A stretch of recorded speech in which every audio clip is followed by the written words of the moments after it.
102.1.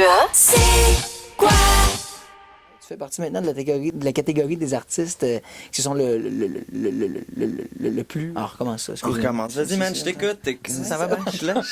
Moi, je vais bégayer bien plus que toi, là. Toi, c'est facile de couper dans des affaires, tu sais, couper dans les réponses, couper dans les questions, ça a l'air un peu sketch, tu comprends? Alors, Alex Nevsky, alors! Il est aujourd'hui avec nous en studio, le gars qui a beaucoup de nominations cette année au Gala de la Disque qui s'en vient très, très prochainement. Entre autres, artiste-interprète masculin de l'année. Il y a 2 ans, on s'est rencontrés à Star Academy, puis on t'avait présenté comme artiste émergent à cette émission-là. Mais là, maintenant, tu fais partie de la grosse catégorie, là, de la grosse gamique. Comment tu vis avec ta nouvelle vie depuis 2 ans? Je sais pas. Il y a pas grand-chose qui a changé, en fait, tu sais, à part... Oui, tu sais, je suis plus à la télé, puis je suis pas mal plus à la radio, parce que je l'étais pas du tout. Mais dans la vie quotidienne, il y a pas tant de trucs qui a changé, là, à part que... Oui, tu vis moins pauvre.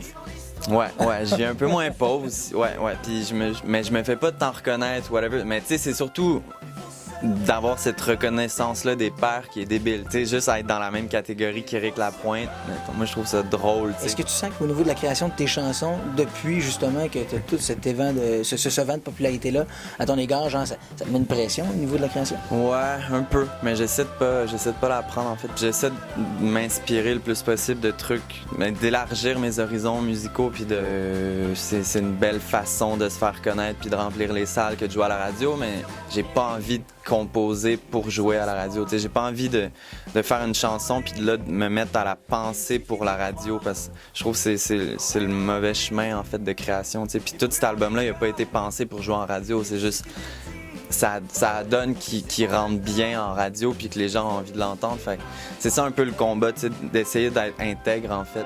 Il faut se réinventer.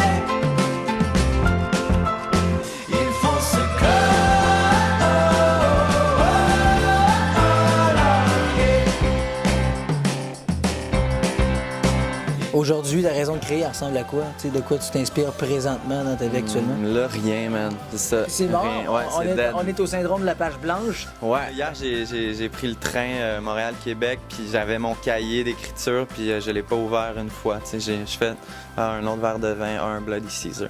Finalement, j'ai juste regardé le paysage, puis c'est ça, c'est plus à la période d'inspiration, tu sais, que d'expiration. Là. Ouais. Alex Nevsky, t'es-tu tanné des fois de faire tes spectacles? Moi, je me souviens d'un temps où est-ce que ta page, ton site internet était beaucoup moins garni en date de spectacle. Il était vide, en fait. Quand j'étais venu ici, je pense, il y a 1 an, je pense que j'avais comme un show de bouquet. Là c'est full. Genre, tu sais, mois d'octobre, c'est full. Mois de novembre, c'est full. Cet été, il y en a eu comme 45. Là, fait. Mais t'es-tu tanné? Est-ce que tu te rends compte que finalement, faire de la musique comme ça, à répétition tout le temps, c'est quelque chose qui te rentre dedans, puis à un moment donné, tu deviens que tu t'en lances ou pantoute, tu carbures à ça? Mais à la fin de l'été, j'étais fatigué, comme physiquement fatigué. Mais de faire des shows, c'est le truc qui me donne de l'énergie, en fait. T'sais. Les shows en tant que tel, moi, ça me fait capoter. J'ai envie d'en faire, j'ai envie d'en faire pas mal plus. Parce que aussi, je fais pas le même show à chaque soir.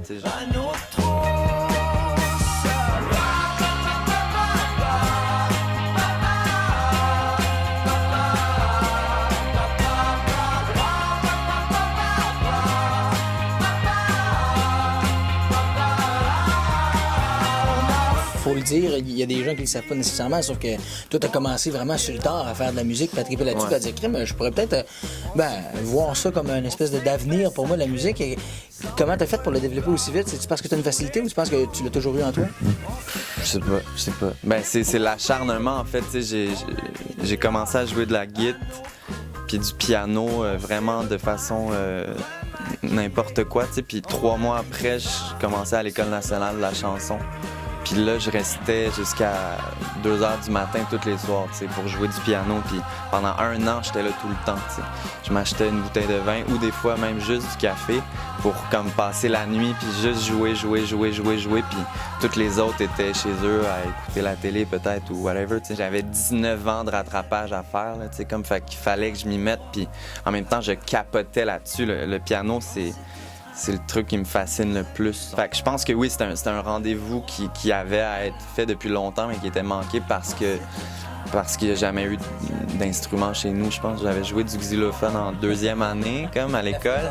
Même pas de flûte à bec. T'as pas eu à jouer My Heart Will Go On. Toi, t'as eu ça? Si tu manquais le trou, c'était... Man, c'est débile parce que moi, là, quand j'ai une flûte, je suis pas mal la seule personne qui peut rien faire. Je comprends rien. Tout le monde est comme, ben là, man, c'est pas jouer de la flûte. Non, man, pourquoi je saurais jouer de la flûte? Tu sais, je comprends rien à ça. Ouais. Je vais apprendre, puis quand j'aurai appris, c'est sûr que ça va être dans une nouvelle tune. Idéalement, ça va être un hit, cette tune-là où il y aura de la flûte à bec. J'ai un objectif, finalement, avec le prochain disque. 102.1 C'est quoi?